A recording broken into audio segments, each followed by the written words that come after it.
Okay, we're now a little over 2 minutes from the start of the program. Just wanted to remind people that to ask questions, you can use the Q&A box. We're also going to be recording today's program in full.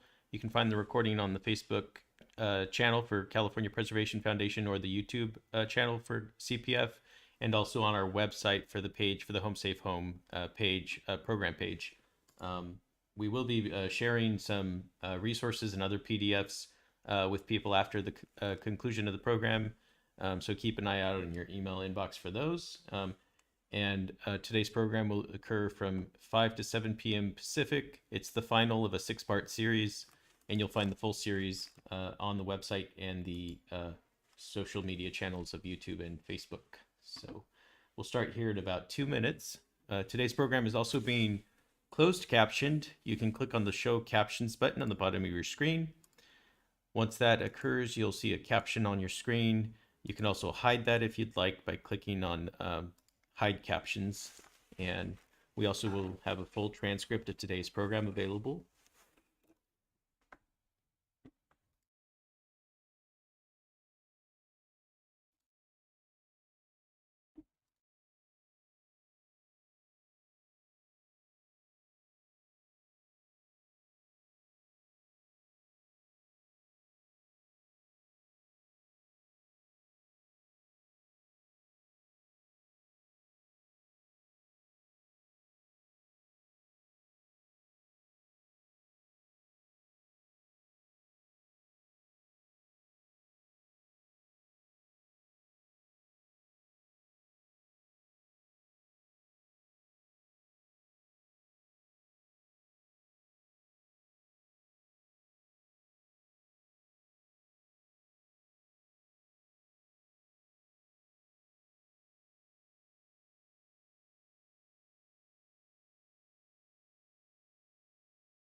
Okay, welcome everybody to today's program. This is part 6 of a 6-part series entitled Home Safe Home.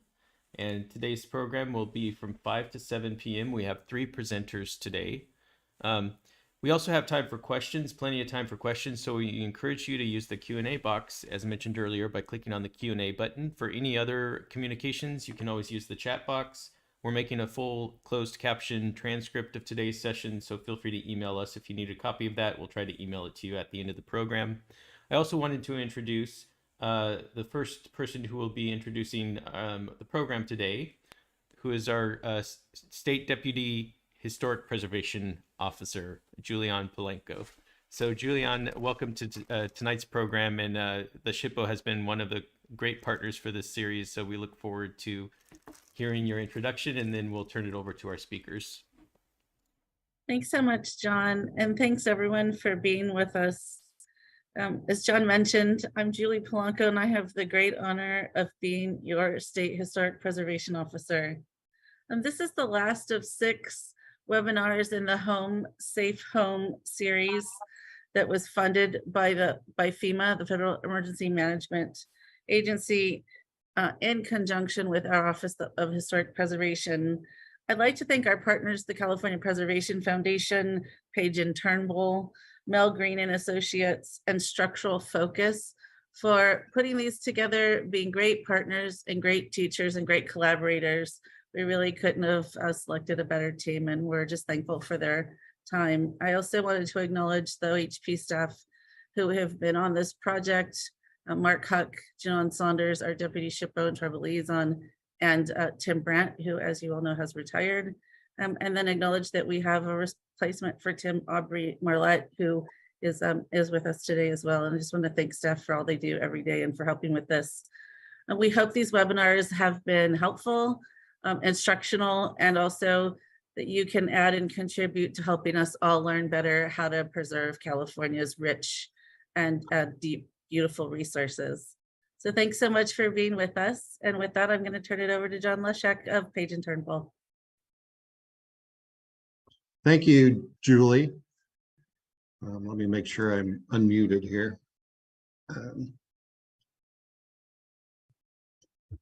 I'm John Lesak, and I'm an architect who specializes in repairing and rehabilitating historic buildings, and I'm a partner with the architecture and planning firm of Page and Turnbull. Joining me tonight is Mel Green.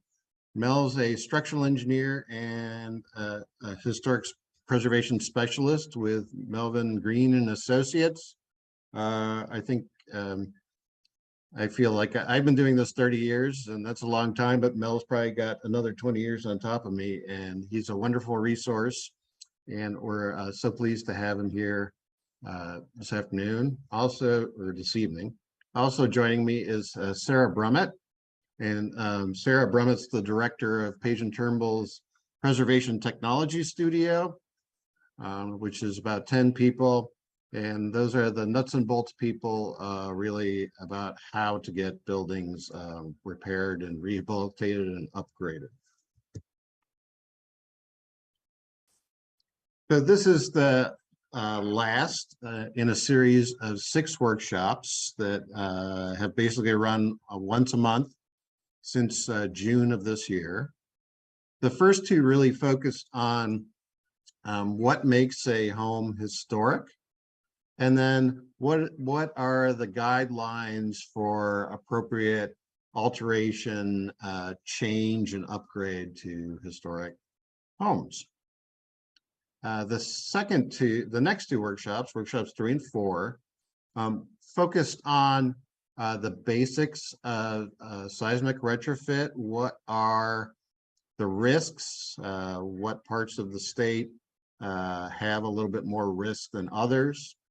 And the second workshop really looked at retrofit projects, what those entail, what specific details might be applied to a variety of home construction types. Workshop 5 last month was really more about maintenance and understanding maintenance and maintenance cycles, and we'll do a brief recap of that as well as the rest of these sessions. And then today is really the nuts and bolts of retrofit, where we're going to get into specific case studies as well as things that you may need to do in order to do a retrofit or improvement to your home, to your historic home, including selecting professionals to work with and getting the right clearances and permits for a project. And as Julie said, and as both Mel and Sarah know, working on projects with historic homes really requires teamwork, and it often requires multidisciplinary efforts to effectively execute those projects. And like that, this series was put on by a team of people, each with a slightly different set of expertise. So we like to thank the Office of Historic Preservation of California, as Julie said, the staff that's been involved with this effort. They've been great to work with, and it's really a public benefit to do this. The Federal Emergency Management Agency was, has been gracious in giving us the grant funding to pull this off. And then our partners at Page and Turnbull, as well as Structural Focus and Mel Green, structural engineering and historic preservation. So it's always a pleasure to work with Mel and David and Maria at Structural Focus. And then lastly, we definitely wouldn't have been able to pull this off without the expertise of the California Preservation Foundation, who has been hosting the Zoom and the various other platforms, as well as helping us with advertising the series. So it's been, like I said, it's been a pleasure, but it also required a whole bunch of people to make this happen.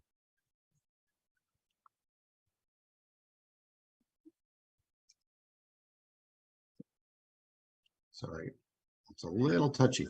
So the learning objectives of the workshop today We really want to give you additional knowledge, of the things that make your home historic and the basics of retrofit. Well, you already know the what makes your house historic if you watch the other workshops, and some basics of both the retrofit process and maintaining your historic home.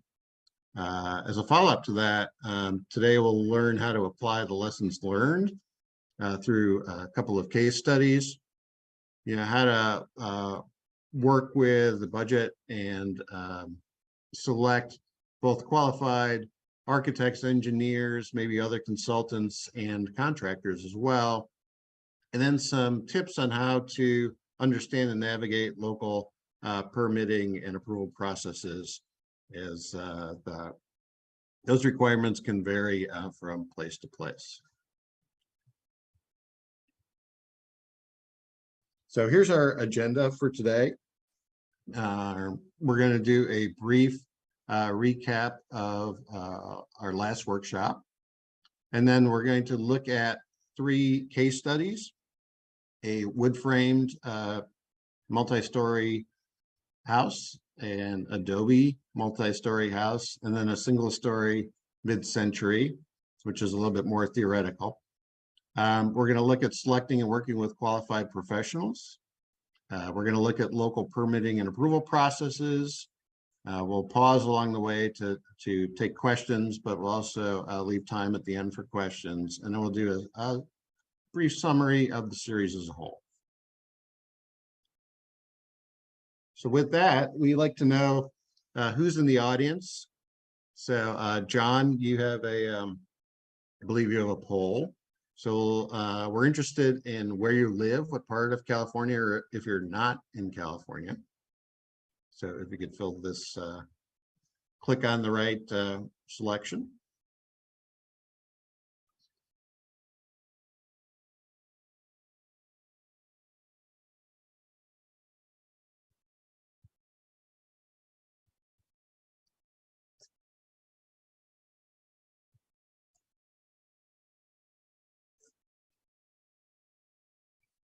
So it looks like we have about 30% or a third from the San Francisco Bay Area, a third from Los Angeles, and then an equal split from up in far northwestern coastal California, as well as the Sierra Nevada and Lake Tahoe.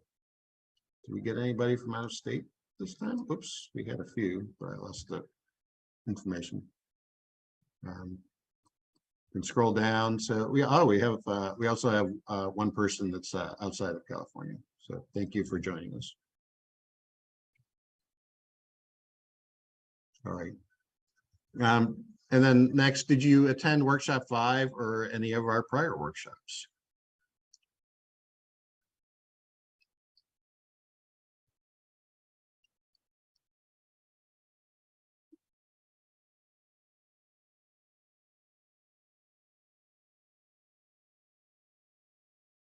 Oh, that's good. So we've got people continuing through the course, so to speak.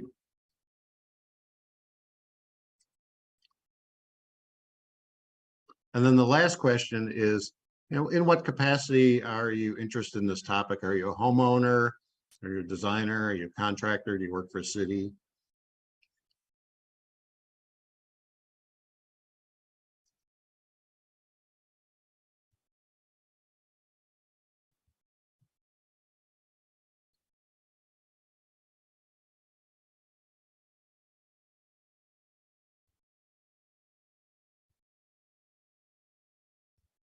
So about half of the folks are homeowners. We've got another fellow architect, 2 urban planners, and then 2 who don't fit cleanly into the other descriptions. So thanks, folks, for participating in that. I'm going to do a quick recap of workshop 5, and this is available online at the CPF. You can get the link at the CPF website. So, maintenance is something important to think about. It helps you preserve the integrity of the historic integrity of your home, as well as the condition of your home. It reduces the need, cyclic maintenance reduces the need for more costly, what I would call capital projects. Where your home is and particular features and orientation can definitely impact cyclical maintenance concerns, as can vegetation around the house and other conditions. It's really good to think through all the work you want to do and then prioritize for the greatest impact. Long-term planning is great, and frequently you can kind of do more things, bundle things together, and have a greater impact that way. And then there are some financing and funding tools that are available to do this in the form of tax credits and grants. So we talked in that session about why maintain. So the first reason is to keep your home safe and avoid conditions that may cause harm to somebody. For example, like a front wooden step that may be rotted through. Well-maintained home obviously has a higher resale value, but if you continue and work on things periodically, you'll likely end up spending less on what I would call major repairs, or again, capital costs. And there's always the pride of having a well-maintained home and the best looking house in the neighborhood. So what do we want to preserve? This goes back to some of the earlier workshops.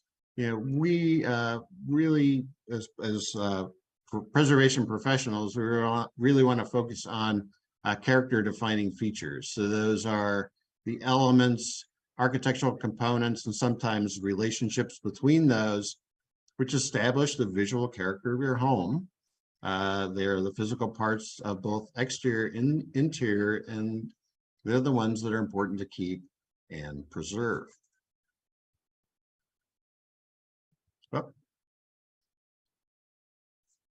So in the workshop 1, we talked about historic integrity. So integrity is really judged by whether significant features of the property are present, and whether the property retains the identity for which it's significant. I like to say that, can the property tell its story? And there's 7 aspects of integrity, and maintenance really addresses 4 of them, more than others. So materials, the design of the property, the feeling of the property, which ties into other things, and the workmanship, the original workmanship that went into it.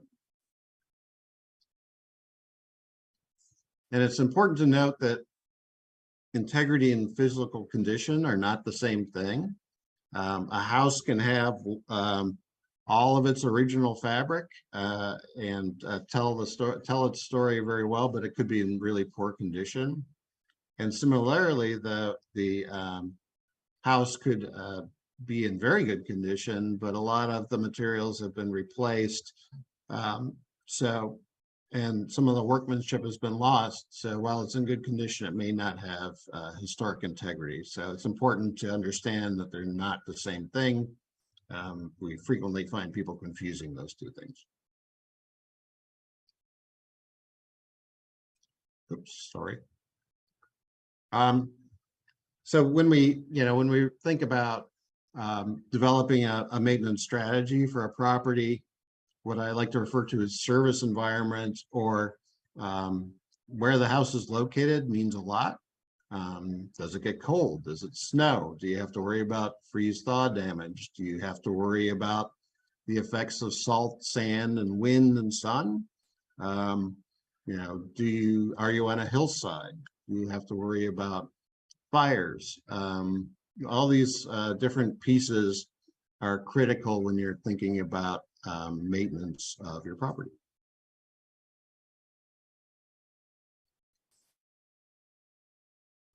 And then we often, think about maintenance as something that happens on a recurring cycle. And we recommend that people with historic properties, keep a schedule, a checklist, so that, in every season you can go through the items and plan for executing things like trimming trees and vegetation as shown on the photograph. We always stress that, life safety is more important than really anything, including historic preservation. So if you have a life safety condition, and it could be electrical wiring, it could just be a trip fall, it could be something loose on your home that could fall and injure somebody, those should be addressed first. Next is there's often conditions, perhaps it might be a poor waterproofing. And if they're not addressed, they will accelerate the decay of other things. So if you have a roof leak and you have some wonderful wallpaper and plaster in the room below, obviously the water getting into that room will affect those things and accelerate their decay. So we want to address those as a second priority. And then, ongoing cyclical maintenance to make sure those other two things don't occur. And, we like to say last, look at cosmetic concerns. People frequently want to get to the cosmetic concerns. That's the fun stuff. But it's better to have what I would say good bones and infrastructure before we start worrying about aesthetics. And then, as we said before, there are financing and funding resources available. We talked about the Brace and Bolt program, which is being offered by the Earthquake Authority, as well as the Mills Act, which is property tax abatement, as two forms of public incentives to take care of your historic property. So with that, I'm going to turn it over to Sarah, who's going to show our first case study. All right, thank you very much, John. And for our first case study, I'm going to be discussing a wood-framed residence that is now an historic house museum, but was a home for many years and has a lot of the features that are typical of historic homes. The scope of the retrofit project here at the Joseph D. Grant Ranch House, which is a county park down in Santa Clara County, east of San Jose, included envelope repairs, including siding, shutters, windows, and roofing that were all part of deferred maintenance issues at the property, as well as a voluntary seismic retrofit, which included foundation strengthening, shear walls, and moment frames in key locations that were selected to prioritize those character-defining features that John was talking about earlier. We also had some voluntary structural upgrades at the second-story porch railing and the column connections, which were discovered to be insufficient in their structural strength when we were doing the initial due diligence on this project. Some background on the house. There were multiple eras of construction here. We had the earliest portion of the house, which was about 1.5 stories, that was built in the 1880s. And then through the 1920s and 1930s, after it was purchased by Joseph D. Grant, there were multiple eras of renovation and modification. So you can see some of the processes of the house being under renovation, significant modifications over the years that you can see in these photographs. And as a result, we had a lot of different framing conditions, different foundation types, parts of the building that were 1 story, parts that were 2. And finally, it had been converted to an historic house museum managed by Santa Clara County Parks in 1978 after the final owner passed away, or the final resident owner, I should say. And as a result, it also then had a more public function. So we had certain concerns with that change of use to a historic house museum that we were concerned with. One of the unique aspects of this particular property is that it sits right at the junction of the Calaveras Fault and the Hayward Fault. You can actually see the Hayward Fault from the house. And as a result, there's a lot of seismic activity. And over the years, there has been damage to the property that has been dealt with in a more reactive way, where they're performing repairs and kind of local retrofits of things like the chimneys after there's damage from an earthquake. And so as part of the long-term planning for this property, they wanted to act more proactively and perform a more holistic seismic retrofit so that hopefully long-term they didn't have these same sorts of significant damage after every seismic event that occurs, because they occur often. And with a building of this age, even little shakes that nearby can have a big impact. As a result, one of the first things we did with this is to do investigations to figure out what were the foundation and structural conditions we were dealing with. We didn't have any existing drawings or documentation. This was all done in a pretty vernacular way in how the building was constructed and modified over the years. So we didn't have good as-built documentation. We didn't know the thickness or the quality of the foundation in different locations. We didn't know the exact framing conditions, the spacings of things. And so we had to do some due diligence at the start of the project in order to make sure that we were designing for the as-built condition. And we found a number of different ones throughout, as was kind of expected. We had areas where we had a kind of brick foundation sitting on a concrete basement wall. We had other shallower concrete foundations that are in pretty poor condition with kind of a cripple wall situation immediately above that. And then we also had some more substantial concrete, like stem wall and footing conditions. And you can see here in the upper right where that concrete has been exposed. We core drilled through to determine what the quality of the concrete was and what the thickness of those concrete foundations were, so that we could start to design the structural retrofit. And I should say our structural engineer on this project was Biggs Cardoso and Associates. Really, really great firm. So from that information, we were able to determine that we had insufficient shear strength and insufficient foundations in several locations, particularly at these corners and at the second story portions of the building. And so on the right-hand side, we have the structural plans for the project at the first floor. All of the red lines are where we introduced new shear walls. And then all of these orange locations are where we had to have additional footings sistered into the existing concrete foundations in order to provide the necessary structural support. In addition, we had a couple locations where we actually needed to use a moment frame, which is not as typical in a residential retrofit, but in this case, we had a sunroom on this side that needed additional lateral strengthening. And because of that open expanse of windows, a moment frame was determined to be the best solution to keep that open window configuration, which was a character defining feature of that elevation of the building.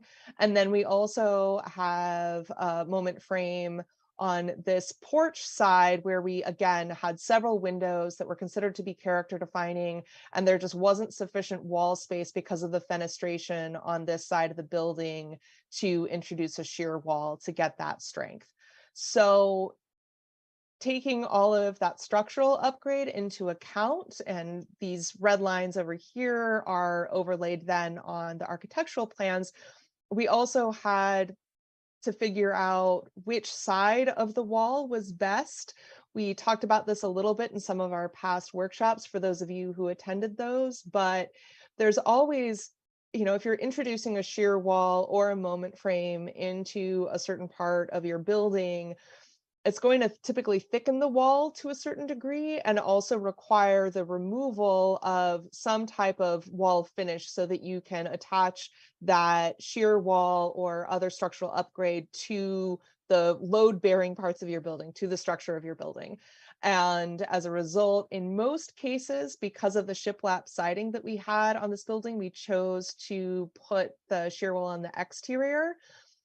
At the sunroom, because the sunroom was originally an open porch, we actually had now interior shiplap siding that was the same as the exterior. So we were able to put that on the inside, but with that shiplap siding. And then there was another location that I'll talk about in a little bit more detail later, where we had to choose between two sides of more significant original finishes that were going to have to be destroyed in order to get the shear wall in, and it wasn't just siding that we could easily remove and then put back on. So we had some choices to make there, and that's one of the things that becomes a consideration when you're doing these types of projects. And then this is just the second story plan. We were able to determine as part of this that we only needed to extend the shear walls from the first floor to the second floor. There was sufficient lateral capacity in the second story as it was already sheathed and with the siding, that if we attached that to the shear wall and the shear wall to the foundation sufficiently, that everything should hold together in the design seismic event. So this is just showing where we had those attachments at the second floor to those shear walls below.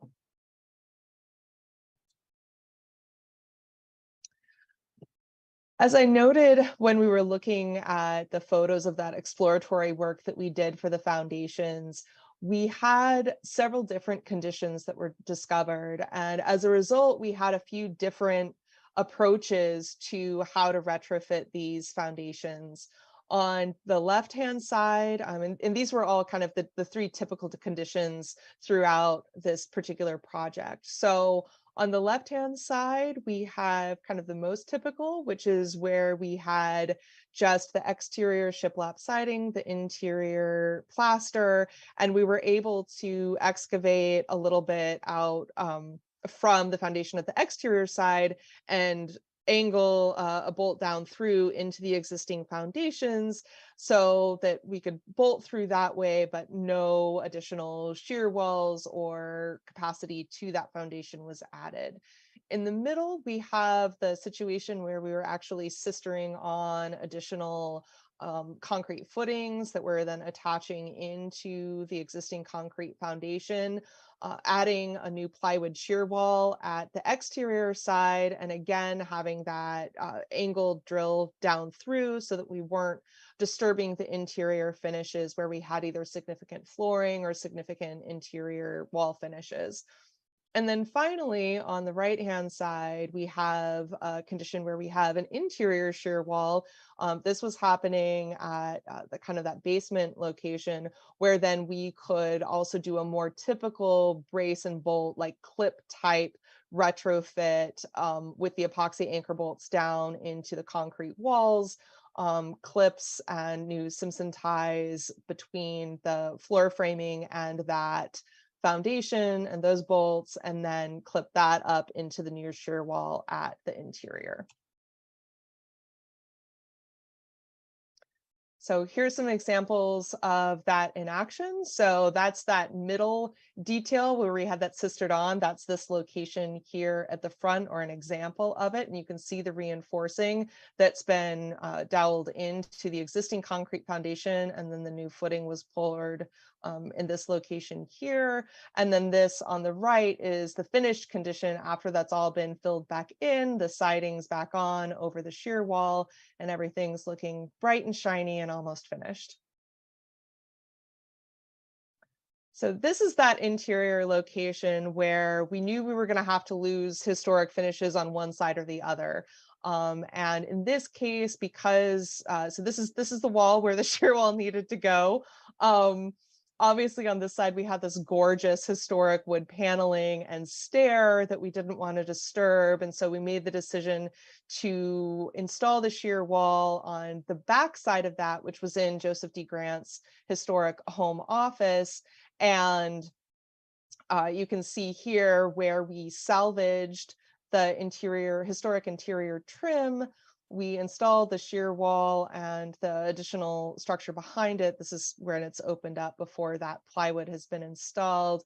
So you can see that interior framing, and you can see the framing of the stair going up. And then over here, you can see they actually, in some cases, had kind of historic early drywall at this particular property. So that was the other reason why we decided, this side of the wall could be more easily refinished in a manner that was consistent with its historic character. So then all of this got finished back, the trim got reinstalled, and today you would never know. It all looks great. In addition, with these interior shear walls, this is that location where I mentioned on the plan, we had that shiplap siding that had been exterior, then became interior when the sunroom was enclosed, but this was removed here. And then this is the second story wall immediately above that. So in some cases, this vertical siding actually ran all the way through, and it's just kind of notched around the framing here, which turned out to be great locations for mice to just come right in. But we added blocking up here, and then all of this got tied together, and then the shear walls, the new plywood, was installed on this wall here. So you can see how everything just kind of ties all together. With these moment frames, this is the windows in the sunroom I was discussing. This was actually one of the biggest challenges and delays on this project, because we did have to narrow the windows slightly in order to fit the moment frame into this location.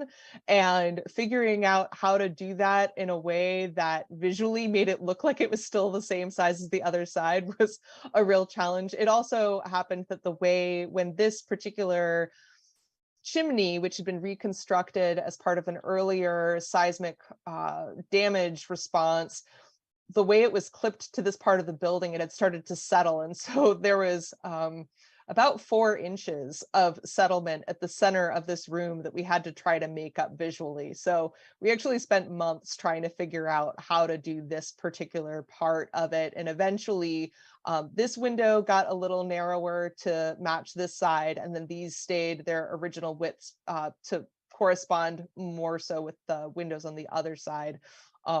But I think overall still gives the effect of being this, constant window wall on this side of the room. And so here you can see it on the interior before it was all finished out. And then we also have additional shear walls here, and you can actually see this little gap here where we had to extend the interior head, jamb, and sill trim in order to cover that additional thickness. So these are all just kind of like the little modifications that you might have to make as part of a retrofit project when you're trying to make all the architectural character defining features still read and be preserved when you add either additional thickness or additional connections inside your wall. So let's see. Lost my mouse. There we go. All right. We also, kind of going back more to workshop number 5, had a lot of deferred maintenance on this particular property. So it hadn't been repainted in over 20 years, which is normally a cycle we would recommend somewhere between 7 to 10, depending on the quality of your paint and the particular service environment you're in. And this property has a really harsh solar exposure on its southern sides, and it's oriented about 45 degrees from true north. So the southeast and southwest side in particular were really badly deteriorated. And if all of the original materials hadn't been old growth redwood, it probably would have been in much worse condition than it was. So we had areas where this particular railing had rotted out and broken. It was in very poor condition. We also, because this was in an historic oak savanna, had these wonderful heritage oaks that had a ton of acorn woodpeckers who decided to make a granary out of the historic buildings on this property. So you can see here all the holes that they've done in this upper corner. There's also a water tower over here that was part of it that was in particularly poor condition, in part because of these acorn woodpeckers. So there was a lot we had to deal with. We also had some shutters that had been replaced about 10 years prior, but the construction had not been sufficient for the environment. And on the southern exposures, they'd fared pretty poorly and were in poor condition and needed to be replaced. So we entered into that. In the architectural modifications, kind of going back to this front area and how we accommodated the shear walls, something to always think about if you're adding shear walls, you might only need to have the shear strength on a certain part, segment of the wall if you do those calculations. But if you have siding or stucco or anything that's going to be a finished plane, if you don't have an obvious architectural border at which to stop that shear wall, frequently you might need to add sheathing on the rest of the wall just to make sure that your plane stays consistent across and you're not, adding a weird jog in the elevation of your building. So at this particular location, we had this really nice architectural break right here so that the shear wall could just be on this portion of it. But we realized that the only challenge to that was this door frame. And we had a pretty thin trim on this side. This side was going to be growing by about 1/2 inch in thickness because of the shear wall. We had you can see up here, this part of it projects far enough out that it really wasn't obvious. But down here, we ended up, and this is after it's been done, but we had to plane this trim down. So now it's only about 1/4 inch, but we needed to do that in order to make this overall door surround stay in plane with the other side, because this side wasn't getting a shear wall and wasn't coming out that extra 1/2 inch. So again, just slight details that you need to be aware of and thinking about when you're performing a seismic retrofit that's potentially going to affect your historic finishes.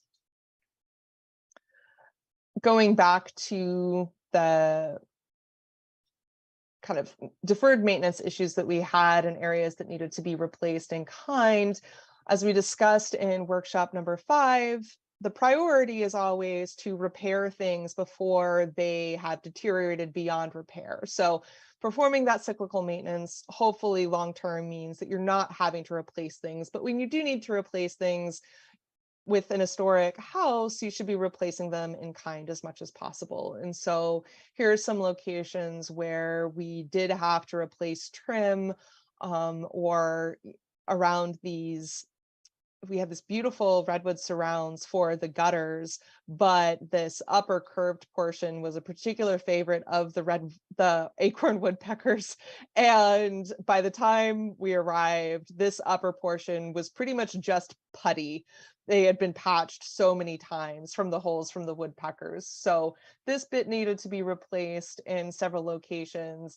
And then we also had this railing that went all around the porch on the second floor that had a number of issues. As you saw in that earlier photograph, there was rot, there was significant deterioration, there was biological colonization, but it also turned out that it was almost exclusively cosmetic. It didn't have any structural connection to the framing below it. So if anyone were to try to put weight on it while they were up there, they would just fall right off. So that was a life safety concern. So we redesigned this to keep the original configuration. We were able to restore all of the balusters in between the posts and the caps on top of the posts, but we had to completely reconstruct the posts themselves and replace the top and bottom rails in kind in order to provide that structural strength that would resist overturning forces from staff who might be up on the second floor performing maintenance. The railings are not tall enough to meet code for it to be open to the public,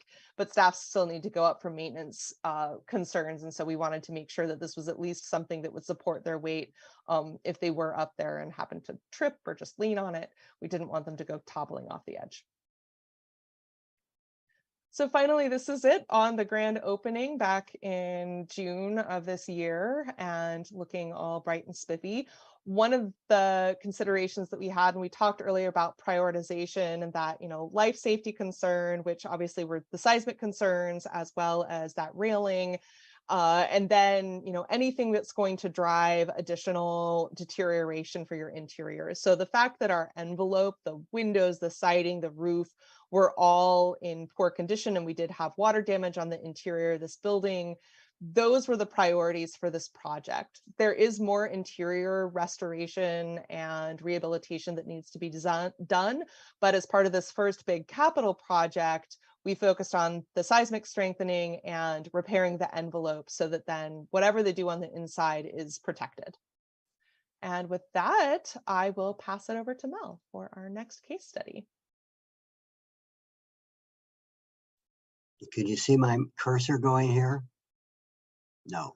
I don't come here. I think you mean to request control.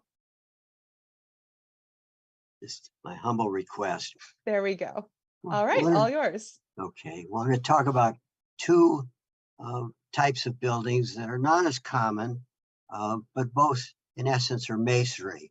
This photo that you're looking at here is an adobe building, 2 stories high, single family dwelling out in the near Palm Springs in the Coachella Valley area. But also, when you think of adobe, they're really blocks, so it's unreinforced masonry. And a lot of the principles that we use for unreinforced masonry buildings also apply here. So we'll try and look at both types of construction in this case. Okay, where am I going here? John, I want to go down one slide now. How do I do? I guess I'll do this here. So sorry, Mel, I had to use my little clicker wheel on my mouse to make it go up and down. Okay, mine's not behaving though. I'm doing this. Well, Sarah, go to the next slide, or John. Let's take a look at it. Interesting story while we're at it. In this particular community, they only allow 1-story houses in recent years. That'd be probably after the World War II era. There was great debate. What could they do? What were you allowed to do when you had the 1-2-story house in that community? Anyway, what you see here is the typical wall. You see the adobe, and then you see the lintels over the windows are wood. That's always something to me that I say, aha, what's the condition of the wood? Do I have to look at that? Sometimes the wood is added as trim, and there's a concrete or another type of a lintel over the windows. I want you to notice the second floor here, which was originally a patio. We'll look at that more in a moment. Okay, nothing's behaving for me, John. So, okay, interior living room. What you see is before, you see some water damage here and here, and that's part of the repair that we had to go through. Of course, adobes are always, it's not working. So in adobes versus masonry buildings, In a masonry building or most buildings, we'll talk about the roof and floor, which we'll call diaphragms, and they span from wall to wall, be our plywood or straight board sheathing or whatever the construction is, and it braces the walls from falling outward. So the diaphragm is connected to the walls physically. In adobes, the tradition has been not to do that, but to put in a bond beam. It's like a collar around the whole room, and each room would have a bond beam in it. I use the analogy to a can, and if you look at whether it be a soup can or other types, you'll see kind of that the rim, the perimeter where you open the can, is kind of a stronger element than the rest of the can, and that's the I don't know which came first, the adobe or the cans, but we'll see. But anyway, we had to put in a bond beam. And in this photo, you see a perimeter beam. Oh, you can't see my device, can you? But you see that bond beam that John's showing, and you'll notice that there are bolts going from that. It's really a steel angle iron. There's bolts that go into the wall. They were attached or adhered by an epoxy method or material so that it stayed and connected. So what we've now done at this photo is adequately connect the walls to a stronger element, in this case, the angle iron with some other elements, connect it all together. So if the wall wants to move away, this bond beam keeps it in place. We also had to do a little work, which you see the opening in the ceiling, that more related to plumbing and some other aspects that we didn't deal with here. This evil thing. And the choice is often, what do you do to this bond beam? In this case, the house was owned by an architect. They chose to paint it a color that would kind of go along with the wooden beams that you see. Others might come along and paint it white to match the wall so your eye goes through it. But here it is installed and ready for the earthquake. And the reality down in the Coachella Valley, the greatest risk is, of course, the San Andreas Fault running through there. So we are indeed concerned. Next, I hate to do that. Did somebody go to the next slide? Okay, I mentioned this top floor was a patio. And what I see, the first thing that goes in masonry buildings is the gables and parapets. We're very concerned about that, whether it be an adobe or any other masonry building. Here you see a parapet that was constructed as part of the original building. Eventually that space was roofed in and created a large room, which is a bedroom for their kids now. The vertical elements you see there are braces. We want to see that parapet element, masonry element, does not topple over in an earthquake. The windows and that wall provide no lateral bracing support to prevent that from falling outward. So there was concern there. And if the parapet should fail, you could envision the roof coming down on this building. Okay, next, John. Okay. For those of you that don't come to LA too often, this is the average home, or for what we pay for it. This was a single family dwelling, a humble single family dwelling, converted eventually for the 1984 Olympics into a reception area, sports library, museum of sports, and so forth. Occupant load, now this is two engineering or building code stuff. The occupant load went from 10 occupants to 680. So obviously seismic retrofit was triggered. And we had in these walls, which were all brick walls, the same techniques that I mentioned earlier. We'll look at a slide in a moment, connecting the wall to the floor and to the roof. Our floors in most two-story or greater building are double wood floors, and they have about the same strength as plywood. It's often the roof and the roof sheathing that is our weakest link. Let's see the next one. Here's a detail, not one that we would particularly use on a historic building, This is often used in industrial areas and so forth. And you see the bolt going through the wall with a plate on the outside, and you can certainly see plenty of them as you drive around. But you see it's then fastened to a strap on the interior that's then screwed or bolted to the blocking or to the joist, depending on the condition. In a historic structure, we take that bolt where it hits the wall and bend it down at 22.5 degrees so that it doesn't penetrate the wall, but goes close to the wall. So visually on a historic structure, you don't see any damage, hopefully, to the exterior from our anchoring and tying things together. And notice the concept. Sarah emphasized it, and I'll emphasize it again. We want things to be connected together. What you see here is a floor to wall connection or the roof to wall connection, depending on the situation.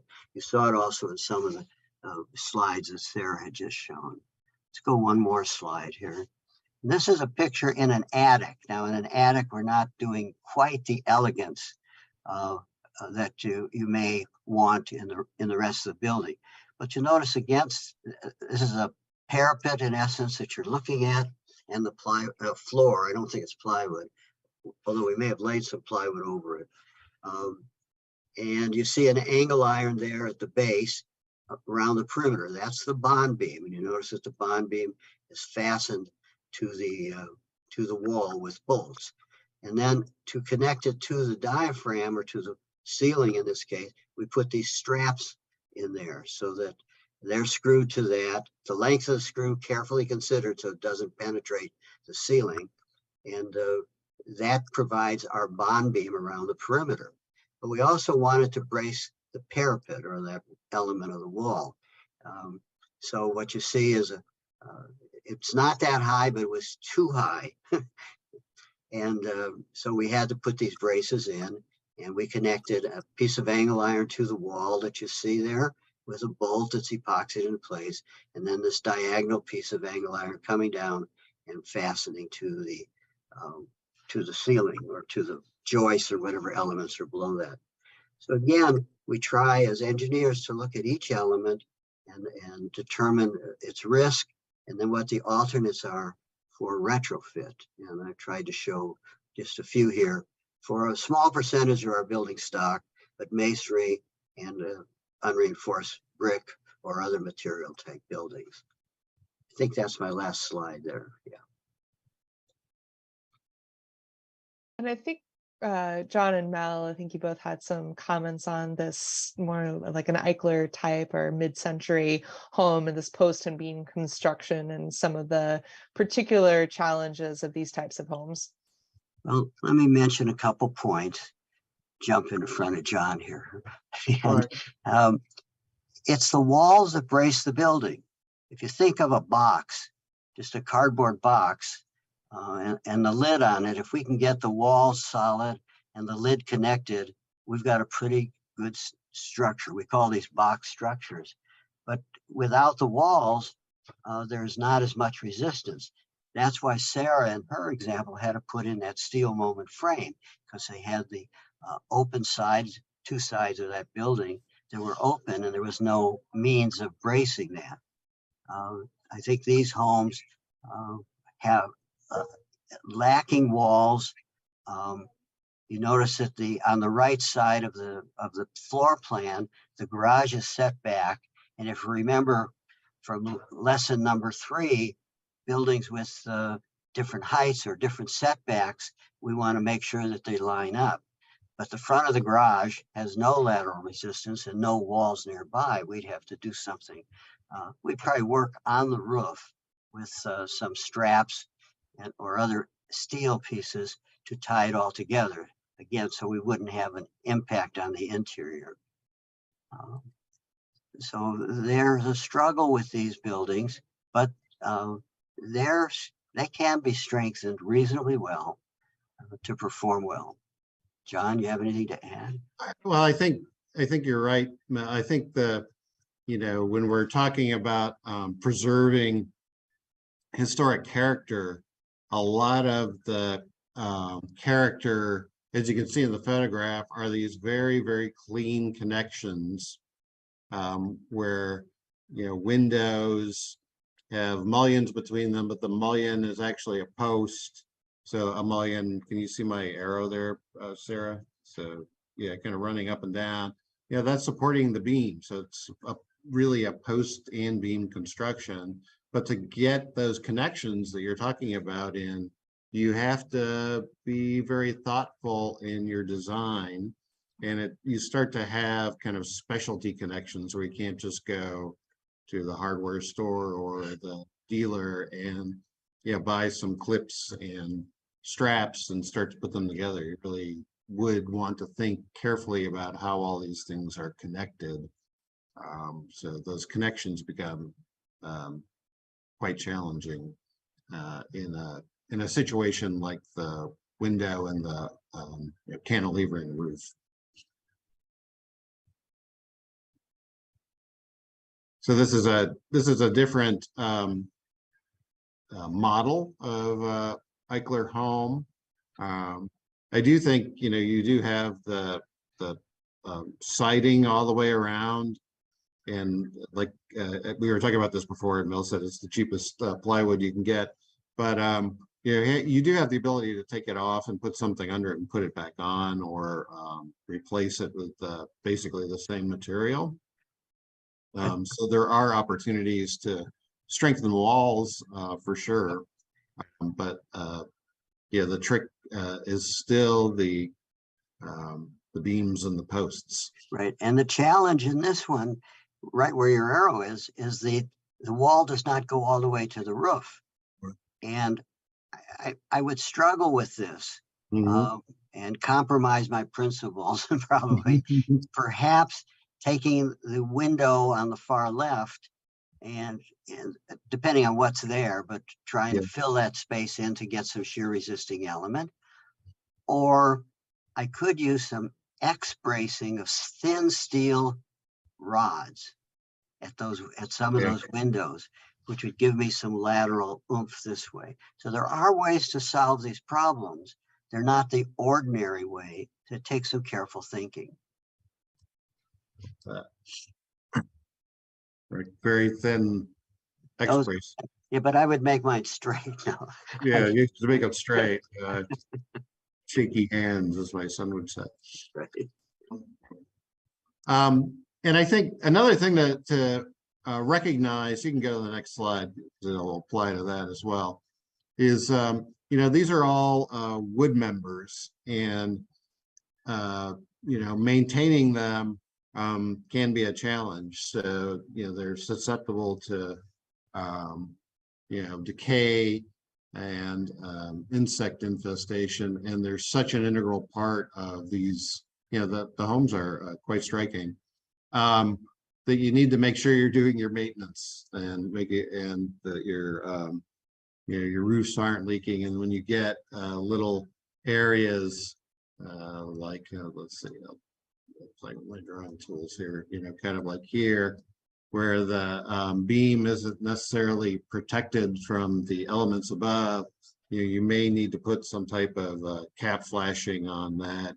That can be designed to be fairly well hidden, but you really want to protect that wood. And maybe that cap flashing can be integrated into some ties and hide some ties as you're thinking about how to connect all these pieces. Yeah, that's good.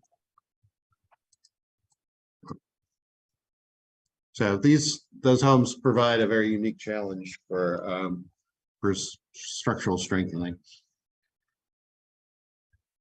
So we thought we'd take a pause here and see if folks had any questions on the case studies that we have shown.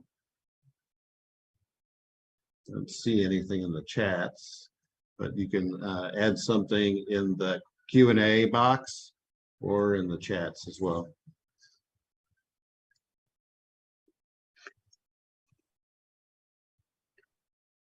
Okay. Quiet group. Well, why don't we start in, and if a question comes to mind, feel free to feel free to add it to the chat or the question Q&A box that's part of the Zoom. So for the next section, we're going to discuss selecting and working with qualified professionals. Sorry, I can control your screen, but I need to close this first. All right.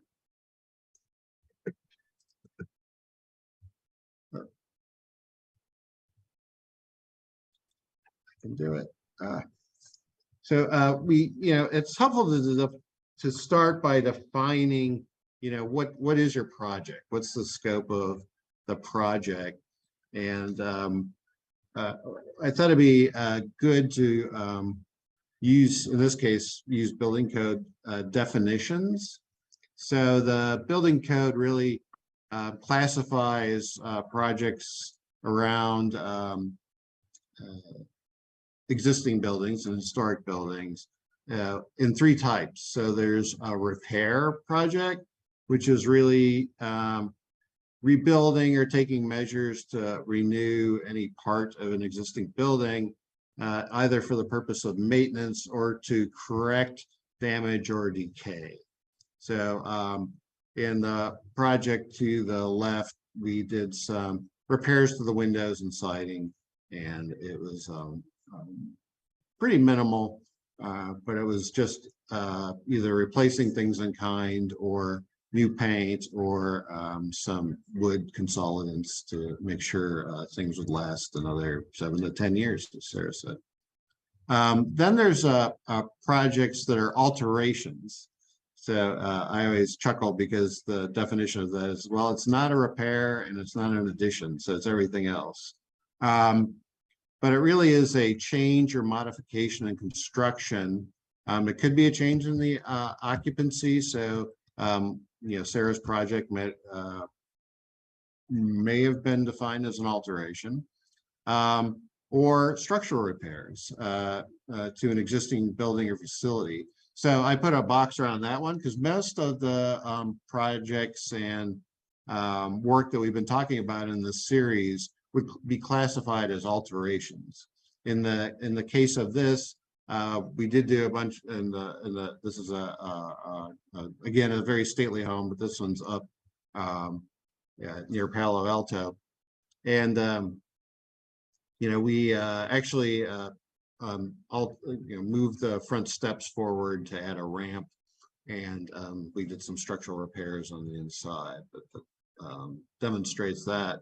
And then another classification of project is an addition. So the what we're seeing on the right is a let me get my mouse up here. So the portion kind of in the middle at the end of the pool is an addition to a historic building. So addition is an extension or increase in floor area, the number of stories, or the height of a building or structure. So it's really about changing the size. What's defined as an alteration, really the footprint basically stays the same. Next.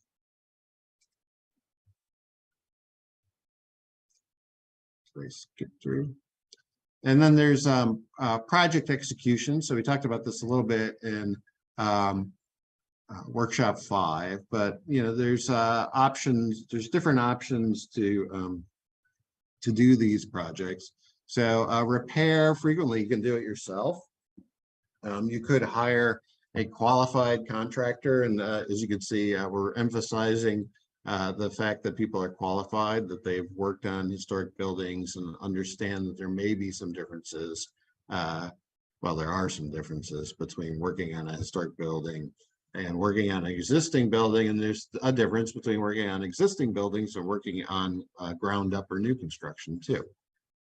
So you could hire a qualified contractor, or you could hire a qualified designer to help you instruct a contractor. For alterations, they usually are at the point where we, unless you are a contractor or extra handy do-it-yourselfer, we'd recommend that you at minimum hire a qualified contractor. If the project's complicated enough, it would behoove you to hire a qualified design professional. It could be an architect or engineer. For houses, you don't necessarily need an architect. Sometimes you can just use a designer. And there's a hybrid option, which is you can retain a design builder. Usually a design builder is a company or firm that has both designers and contractors under the same roof. And sometimes that can be a more efficient way of managing a project. And then the very similar type of project execution for additions. And the more complicated these get, and we'll get into kind of the permit process in the next section, you really do, you're going to need to craft a plan review in order to get the project approved. And that's where you start to really want a qualified designer putting those plans together for you.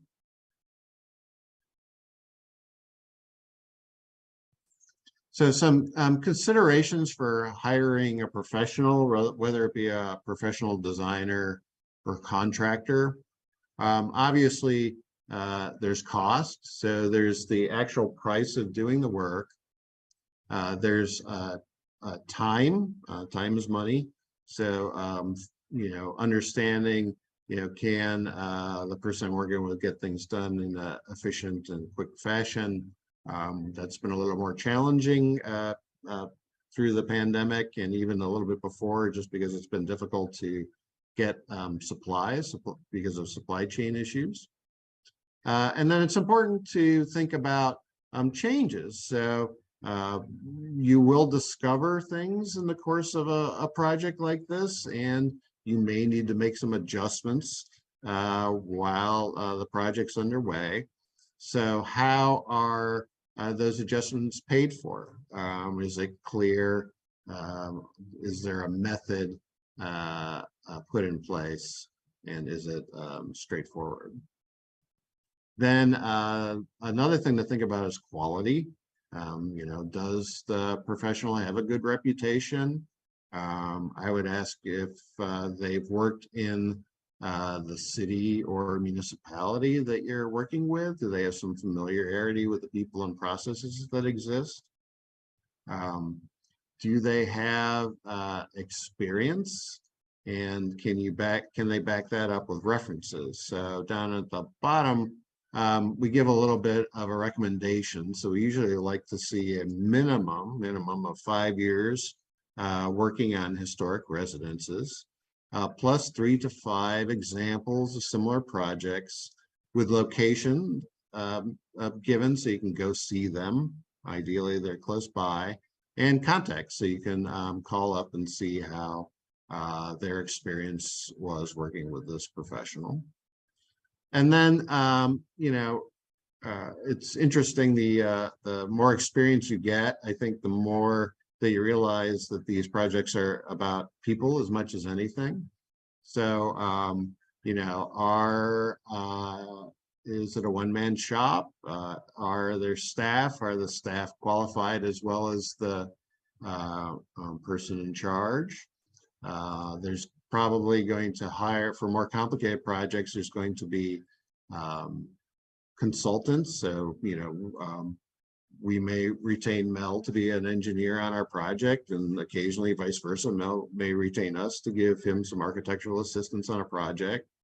But when you're doing construction, there's going to be a variety of trades involved. It's rare when kind of all those trades like electrical and plumbing, in addition to carpentry, are done under one roof. So are the consultants or subcontractors who are being proposed for the work good folks too? Are they easy to work with? Do they meet the other requirements? And then I added connections because understanding the processes for approvals and people. They could be suppliers, Again, it could be subcontractors, it could be folks at the city or the inspector. Are there good connections, and can things be executed in a collaborative fashion?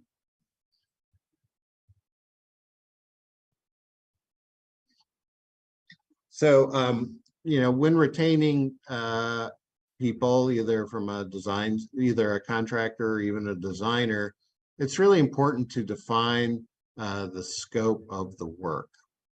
And for repairs and sometimes for minor alterations, there's kind of can be a more simple, straightforward way of describing the work, and it can be just a written description. It could be some existing drawings and photographs that simply get annotated. You may provide product information that can often be important if you wanted to do, say, a roof repair project or roof replacement project. Just having the roofing information material may be enough to get a price and get some permits. And then there are kind of standardized details, which we'll talk about a little bit in a bit, that you can do where you may not necessarily need an engineer or a designer if you use these standardized details. As Mel had gotten into and in the masonry building example, sometimes these details need to be modified to make sure that the character defining features or historic materials are being accommodated and protected in the work. So this may not be a one size fits all, but it can help you describe the work. And then as these projects get more complicated, and particularly with more substantial alterations or additions, you're going to need a set of drawings, and those drawings may be supplemented by specifications. So, these are what we call instruments of service in the architecture and engineering trade.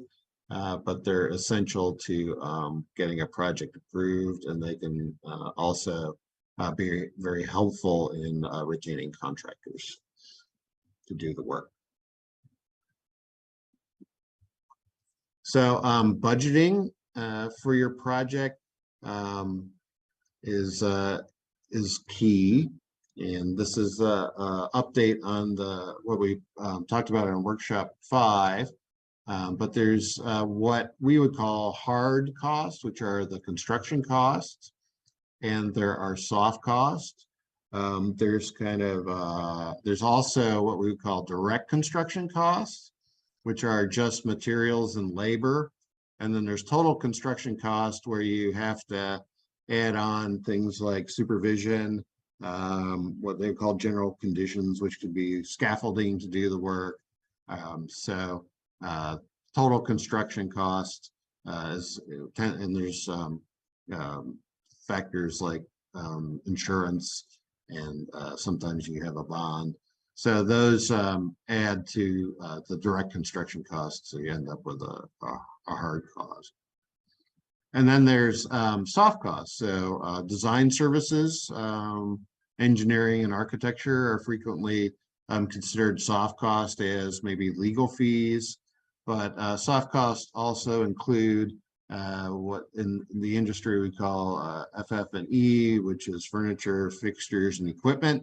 So that might, if you're moving into a house and doing the work beforehand, you're going to need to furnish your house. So that would be a soft cost. And with existing buildings, there's often discovery. You find things that aren't built the way you thought might be. We discussed as we were going, kind of practicing for this, wiring, where you may have some really good wiring in one part of a house, but the rest of the house wasn't updated. So you may come across some older and definitely less safe wiring.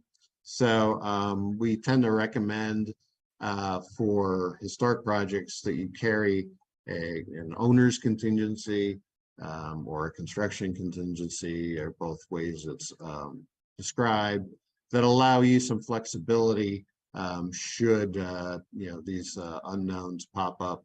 You have some money set aside to cover them, and you're not going to be strapped to complete the project. And then past 2-3 years, there's we refer to it as escalation, but we keep hearing about inflation. It's similar. So prices are going up. Part of it's because just straight up supply and demand. There's demand for things and we don't have enough supply, and that includes labor. But there have been some cost increases. So we're finding cost estimates are rapidly becoming outdated. So if you're trying to do some budgeting, make sure you, if you did it 2 years ago, you should be updating it, because things cost more now. And then some considerations for getting a bid or getting a price. How you may want to do it. You may have you may know a contractor, have a friend who's a contractor, a designer, and you may just want to negotiate a price with them. That's totally acceptable. But frequently people want to get a couple prices and compare. So competitive bids is common. But don't, just because you're getting multiple bids, don't think you don't need to do some negotiation, get some clarification. One of the challenges that even we find is getting apples to what we call apples to apples comparisons. Our designers or contractors offering the same range of services or construction. So we recommend, setting up some type of standardized, either bid form or a list, so that things are clear and you're able to compare from bid to bid to bid. And even with these, you might get some outliers and need to go back and get clarification to make sure you're getting the same thing from all the different people who provided you a price.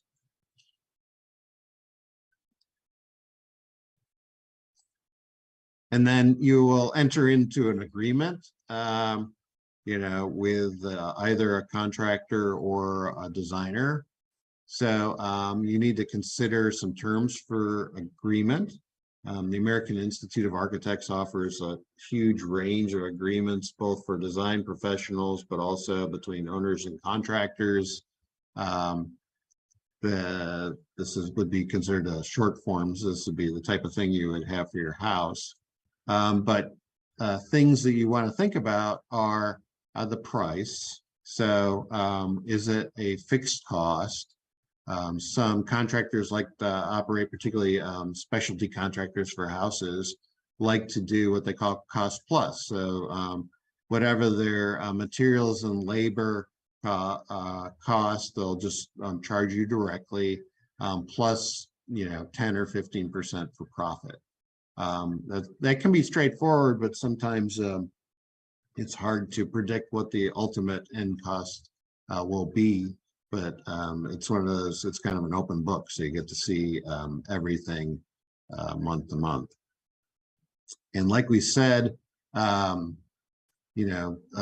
things may come up, things may change. So how would those changes be accommodated? Again, does it default to a cost plus? Are they negotiated? Who reviews? Then how and when are payments made? Sometimes people want advance payments. Is it monthly? Is it upon completion of certain things? Again, advance payment, contractors like to be paid when they purchase things. So you may not see any work done, but they have expended some money to buy equipment and hardware to be installed. So, all those things should be considered. And similar for scheduling, how are changes to the schedule made so that everybody understands what the timeframes are. Some contracts will offer a bonus for early completion. So if you get it done early, there might be some cost savings for both the owner and the contractor. And some contracts have penalty if you're late. You may have a big event planned for your house and you need to be done at a certain time, and it's going to cost you if you can't get it done in that time frame. So that's called liquidated damages, and some contracts have those clauses. Contacts, who do you call to make changes or notify? You want to make sure there's a clause on how to terminate the contract if things aren't working out. If it's a construction contract, how are the premises used? If it's a smaller project, will you continue to live there? Will you move out? Also, insurance requirements, something called builder's risk insurance. Often, if it's a big project and you need to vacate the house, the contractor will basically take over operation of your house for time, and they should be insured in case something goes wrong. And then incorporated into a contract between an owner and a designer are, how are the instruments of service I described before produced, who owns the right to them, and then once they are produced, how do they get incorporated into a contract between a owner and a contractor? So all those things need to be referenced. So again, we'll pause and see if there's any questions.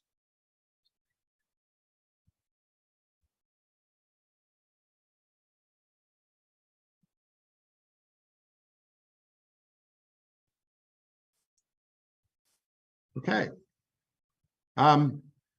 So as the last kind of chapter in this workshop, we're going to talk some about local permitting and approval processes.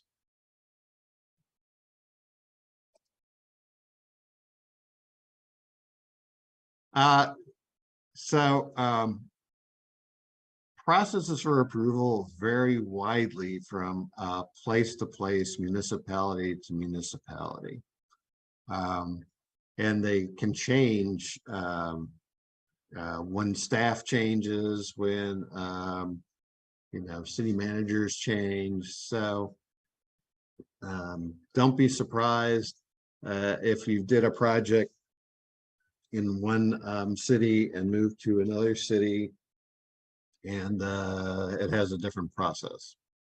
And candidly, as designers, even contractors, keeping up with these things and trying to navigate these things can be a challenge, honestly.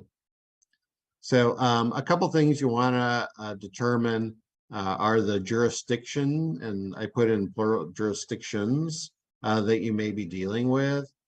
Sometimes you have unincorporated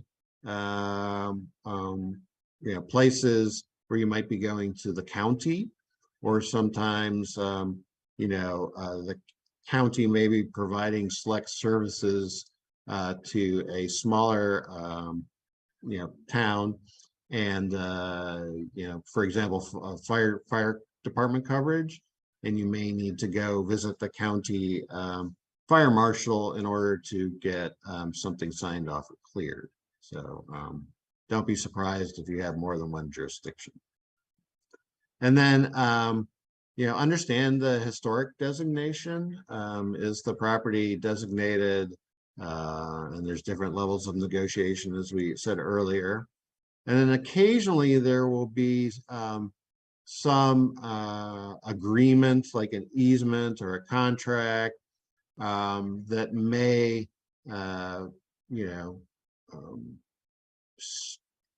have some control over how the project is described and scoped out.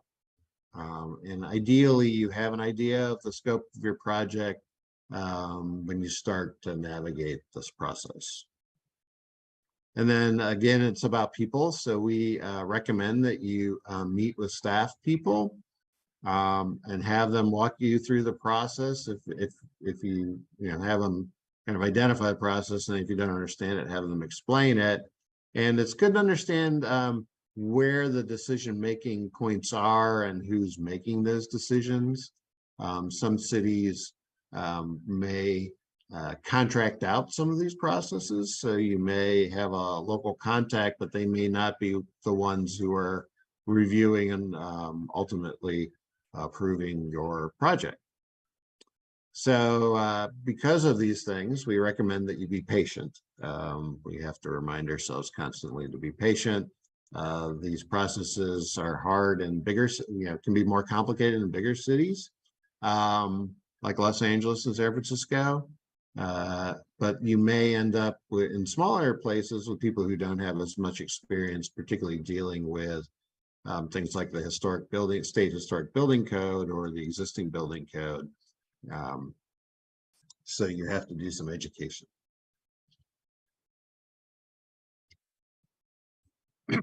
So there's a couple of, key components to this. So often with historic properties, there is a planning department approval that might have to happen. And there's, depending on your project, there can be different levels of that. Sometimes you can just go in and have it done over the counter by staff. Sometimes you go in and the project's a little more complicated, so staff has to do an intake and take a look at, have you fill out an application and, take a little bit of time to look over it. So it may not be as simple as over the counter. And then more complicated alterations or additions may have to go through a more formal hearing and review process, where commission review and approval may be required. When that happens, we recommend you may want to get an architect or designer to help you through that. And there may be different commissions. Maybe you may have to go in front of a design review commission who handles historic properties. There could be a separate historic preservation and cultural heritage commission. There may be the planning commission handles some of these things. So it's good to get an understanding of that at the beginning. Excuse me. And then there may be some other reviews at the planning department. Sometimes things like tree removal permits or special hillside permits are required that may overlap with a historic preservation approval. The next type is a building permit. So that's where there's going to be a review of the actual work you're doing to the building. And again, depending on the level of complication, you can do this over the counter. They have online or expedited permits that you can pull, where you can submit on the computer and somebody will review and approve the permit that way. Or you may need to bring your project in and have a more thorough or careful review done before the permit's issued. And that's typically referred to as a plan check process. And then, their projects have more complications than just the building part. So you may need to go get what they call clearances, which are having your project reviewed by other departments within the municipality. Common is fire department, or public works is often in charge of below ground and street infrastructure. So they may need to look at sewer capacity or water supply. So and this can get pretty lengthy in bigger municipalities like Los Angeles, where I am, or up in San Francisco, where Sarah is. And then the last part of this is inspection. So, just because you pull the permit doesn't mean the work was done properly. So, the city will have an inspector come out and make sure that things were done in accordance with the rules and regulations.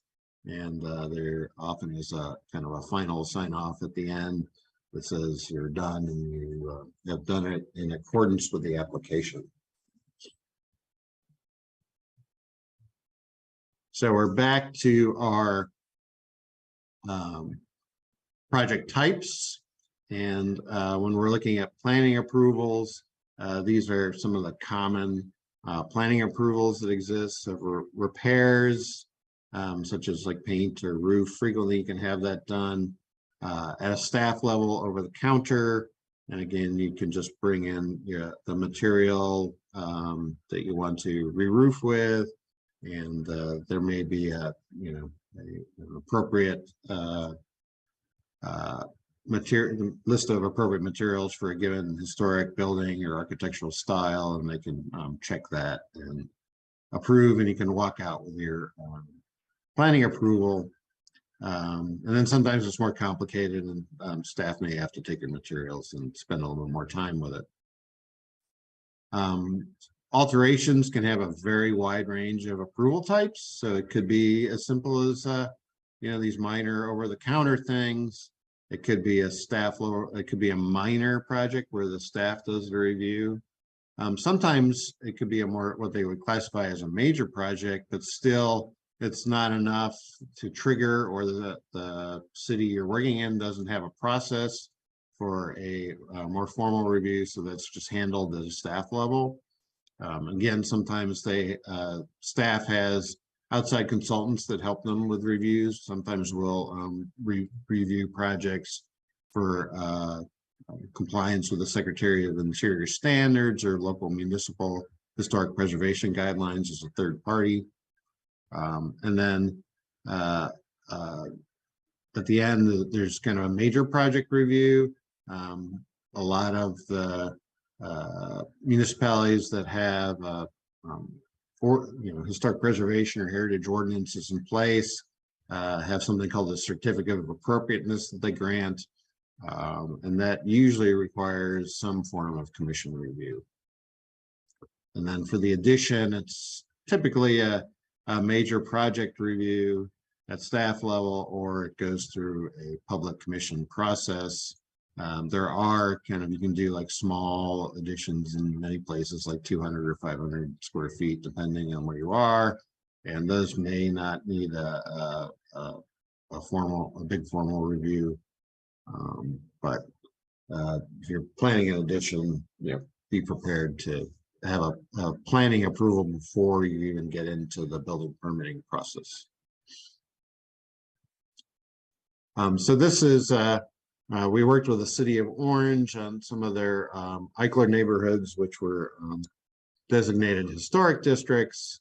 And in our design standards that we put together, we put in a flow chart that shows, kind of bringing it in, talking to people like we said, and they'll help guide you through either a minor design review or a major kind of committee review. And then we had a list of projects. This is a very small part of, this is a small part of the big long list. But I would talk about if you're a contributor to a historic district or a non-contributor, what the various types of projects are and who does review. So kind of repainting previously painted services is exempt, so you don't have to have any review. But if you're going to, change your plywood out, you should come in and get an over-the-counter review.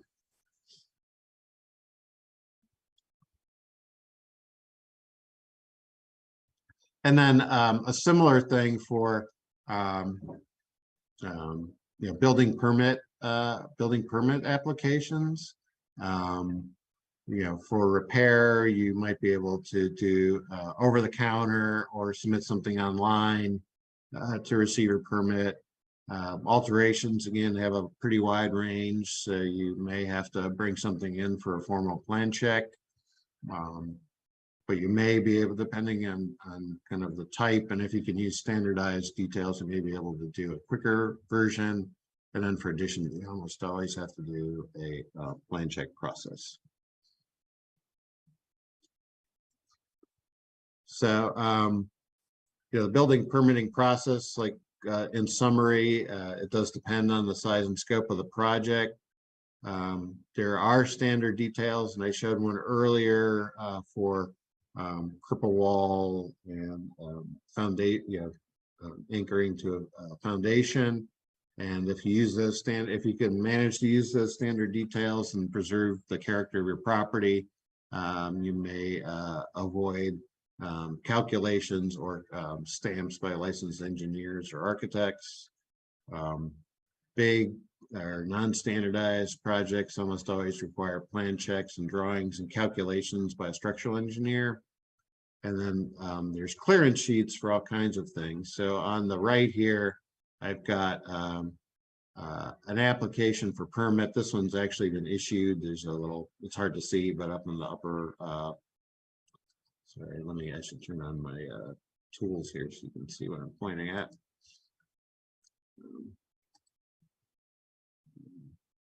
I'll use this instead. So right there, that's issued. This permit has been issued. As designers, we normally put everything together and get everything ready for issue, but the contractor goes in and actually pulls the permit because he needs to show his license and his insurance. And then we were talking about clearance. This is, I think, page 1 of 9 of all these different clearances that might be needed. Frequently, staff and the building department can clear these things electronically, but you need to work through, depending on the project. It may be the designer, it may be the owner, maybe the contractor, it may be a special expediter needs to work through and get all these things cleared. Frequently see like the Department of Sanitation needs to sign off on the fact that they can get trash cleared from the property without problem, as an example.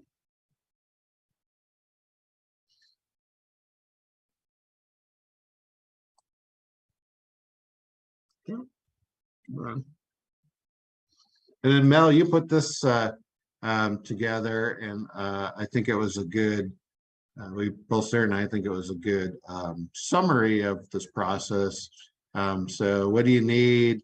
Who are you talking to? Do you need assistance? And how long it takes. So the first thing is you need to understand what you're up against and what the processes are. For more complicated projects or in smaller municipalities, they often offer a preliminary pre-application meeting. Sometimes you may need to talk to your neighbors. You definitely need to talk to, department and staff. And it's hard to predict a lot of these, particularly in our kind of COVID/post-COVID world. It is hard to predict the time it'll take to do many of these things. Then you'll need historical approval. If there's a local historic district, or if the house is a landmark, that may be needed. You may need to talk to a preservation officer, and that's where it's helpful to have somebody who speaks the lingo assist you with that, and act as a liaison and put together an application package. And the time can vary. It's a public process, so things have to be published with time to give the general public an opportunity to review. Different municipalities have different publication times and different times when materials need to be submitted. So again, it's a variable depending on where you're working. And then the next thing you'll need is a building permit. You'll be working your way, you'll be working with a building department. Again, you may need engineers and architects to assist. And again, if you're using kind of standardized things, it could be over the counter, but it may need additional review. And then last, is inspection. The folks in the photograph. I'm in there, and Flora, who gave the first 2 workshops. We're not actually performing an inspection. We're just visiting a construction site, but it's a nice image anyway. But some municipalities want the structural engineer to come out and confirm that they took a look at things, and it complies with the drawings that the engineers put together. Sorry, Mel, I didn't have one of yours handy, so I slipped another one in there. So those are the parts of the process. Do we have any questions, or Mel, do you want to chime in on any of your experiences? No, I think it's just important to understand that there is an approval process. And as John well said, depends on the scope of the work. But I will share with you that different jurisdictions will be different. So in a community I worked in recently, they had 2 historic buildings, and they absolutely did not know how to handle that. The city didn't know how to handle the process. We had to share with them how they could do it. So be prepared. But I think you summarized both the easy ones with the repairs and the more complicated with additions. I don't see any questions from public. So Sarah, I'm going to let you control the rest of this. Sounds It's good. easier. And hopefully the reason we don't have questions isn't just that we've scared everyone away. Oh, we have a question come in. Okay. just a compliment on our presentation. So thank you, Trish. All right, moving on. So finally, we have a quick summary of this presentation, and then we'll also have a series summary to just kind of wrap up everything we've discussed over these 6 workshops. So summarizing what we've presented today, we obviously encourage everyone to evaluate and understand the scope of work that clearly came up all through this presentation, both in the design of your project, the permitting process, the approvals process, all of that, and even, getting important to getting the qualified people on board to do the project. So obviously also we want to consider how to integrate the structural work with the architectural work.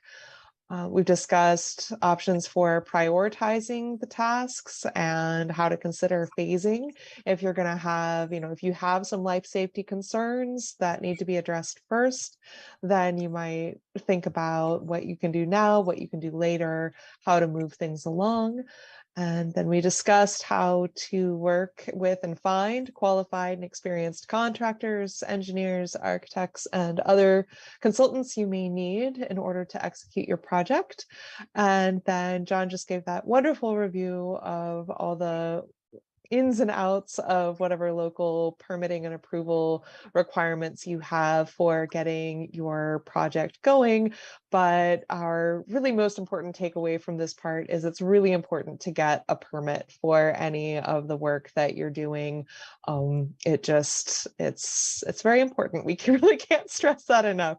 So whether you're doing it with a contractor, whether you're doing it with a designer, an engineer, having those permits in place really make sure that everything's done properly and safely, among other things.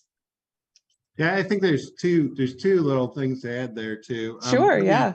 We talked about not just integrating structural work, but electrical and plumbing work as well. Yes, yeah. And considering upgrades to that, as well as thinking about the what I would call building performance, but you may have opportunities to add insulation and other systems while you're doing the work, even solar, sometimes you can even tuck solar panels in conspicuous places. So we always encourage people to think holistically about these projects whenever they can, and look to make upgrades and look for opportunity. Yeah, absolutely. And on that note, when we're talking about any type of kind of thermal performance upgrades, always windows are a major character defining feature. I just Yes. need to say that. So replacing windows is something that you should tread very lightly. They need to be deteriorated beyond repair before you will be able to do that on an historic home most of the time, That's right. especially if you're getting a permit for it. We could do another 6 workshops on Windows. I know.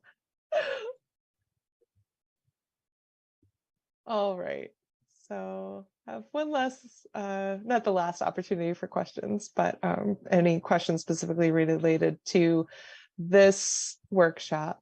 If anyone has any, please pop those in the Q&A box or the chat.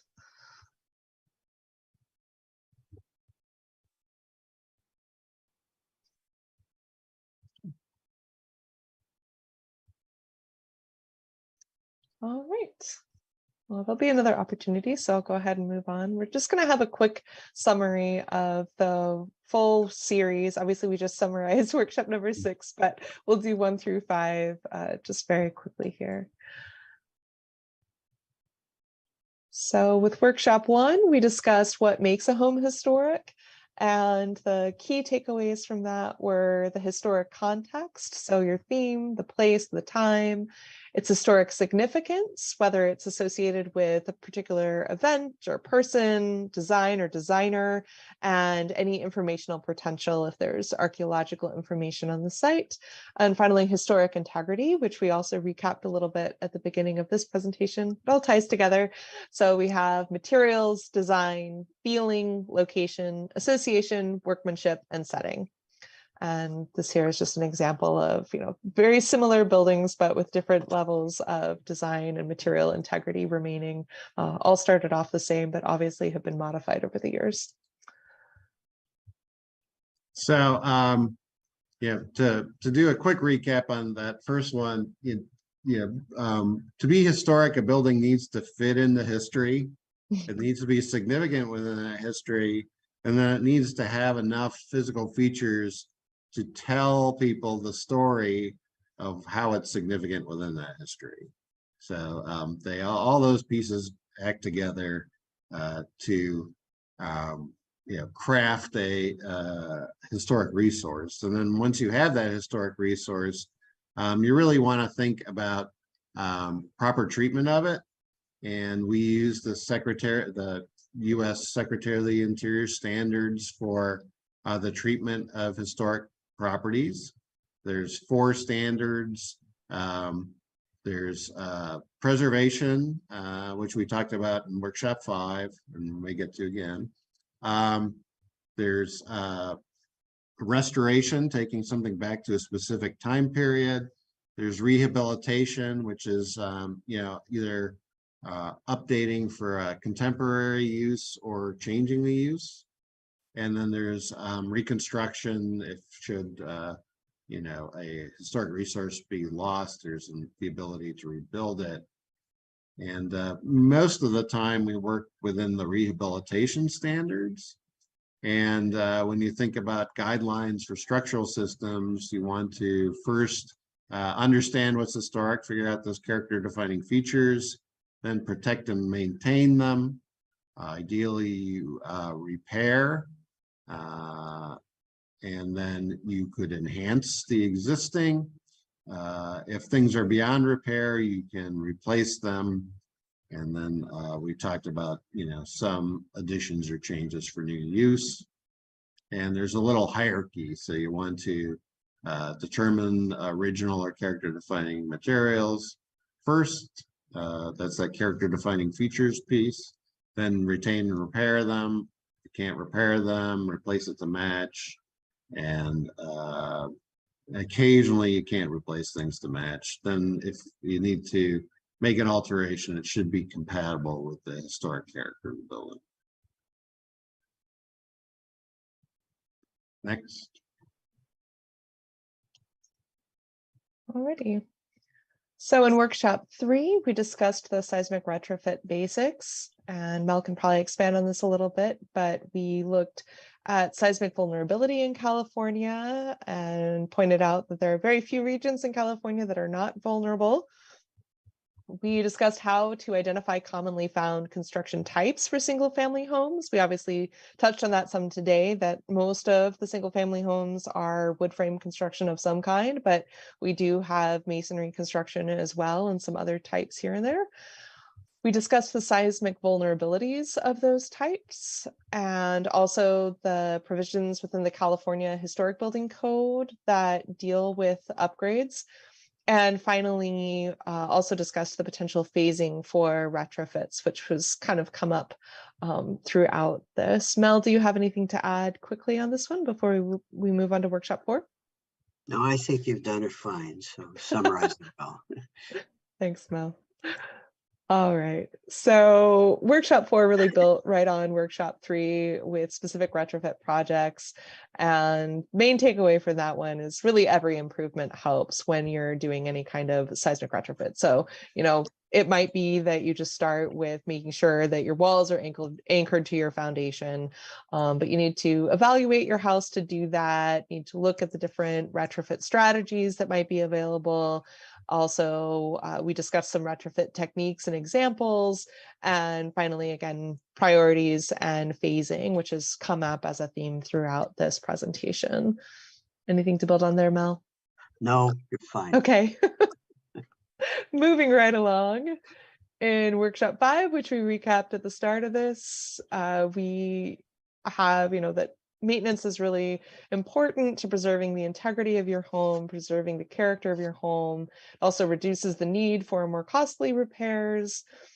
The climate and orientation and aspect of your home really make a difference on what your concerns are. And again, priorities for how to have the greatest impact and plan for that. And finally, we discussed the financing and funding tools and other resources that may be available to help you maintain your historic home. All right. And finally, as we wrap this up, we just wanted to look back on who we have reached as part of this. We've reached hundreds of people, but also from, most of them were from California, but we had people joining us from as far away as Hong Kong and British Columbia, Alaska. I think we have someone from Alaska with us today as well, which is awesome, and all over the country. So this really is something that has had a broad reach, and we're really honored to have been a part of that, and hope that it's been helpful to everyone who's attended. And finally, we also, the different people who attended, obviously lots of different interests, but we've reached a lot of homeowners as part of this. And this really was the main intended audience for this program. We really wanted to be empowering homeowners to understand their historic homes, how to retrofit them so that they are safer for them to inhabit for themselves and their families, and also how to maintain them so that they retain their character and value and contribute to their communities for years and decades to come. Great. All right.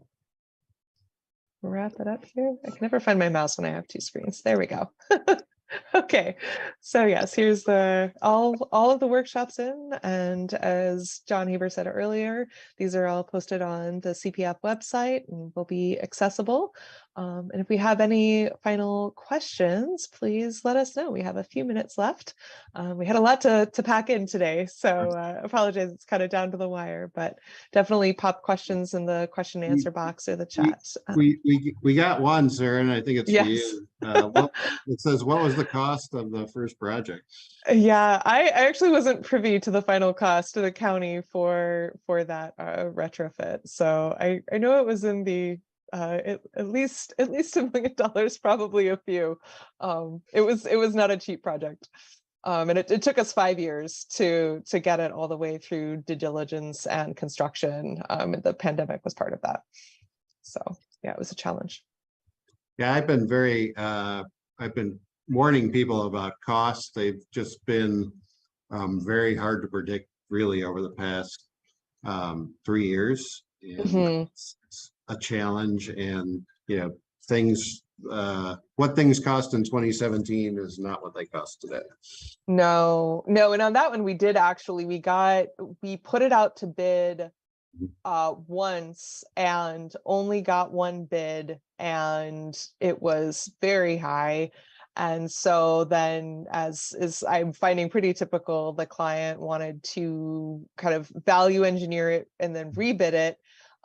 We did at least get multiple bids on the second round, but I think they came back even higher than the first time. So that's something that often happens. They pay designers to value engineer something, and then it ends up they paid for that, and then it still ends up costing more in the end somehow. So yeah, that's just time is money, especially right now. So Yeah. Anybody else? John Haber, we have any questions from other platforms by any chance? I think Mark, it looks No. like you also have your hand raised if you want to just unmute yourself and pop right in there. I think I need to unmute him, so let me try Oh, that. okay. Seems like he's unmuted now. Oh, is he? Okay, good. Okay. Okay. I don't want to jump the gun or anything, but I did want to thank all of you once again, all of the professional consultants for putting this webinar together, this very, very thorough and comprehensive webinar together. For those of you who have participated in all 6 webinars, your associate degrees are in the mail. And it is my hope that we get to do more of these webinars.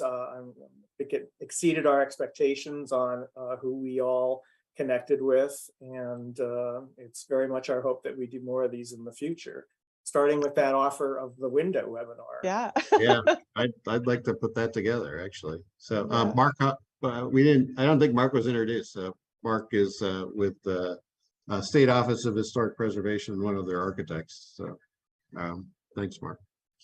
Thanks. All right. I don't see any other questions popping into the Q&A, so yeah, I guess we can wrap things up. John Haber, I hope you didn't miss your ferry. Oh, that's okay. I think I'm only a minute walk away, so maybe I will make it. But just wanted Okay. to thank everybody for your time today, and I'm going to be posting the recordings right away, and we'll email people with further resources and information on the series. And with that being said, I think we can close it out today. All right. Thank Thanks, you. everyone.